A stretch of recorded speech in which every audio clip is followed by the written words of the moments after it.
Dayanmışıq Karşıdakda. Tuğçaların altında ildırım çaxır, yağış yağır. Daha doğrusu yağmaq istəyir. Bizi gizlənmişik. Astanovkada gözləyirik avtobusumuz nə vaxt gələcək. Yox budur.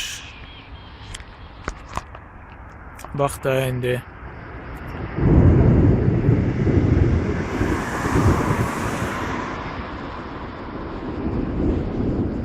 Oy aman aman aman.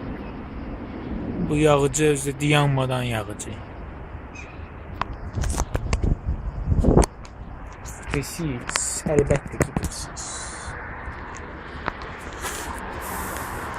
Bizim ştanqıratlarımız. Gəl də, iki oğlansan, gəl də. Qalmışıq yağışın altında. Yağış yağır, inanmıram, yarın gözdə yarı məni. Bax yerinə düşdü ya.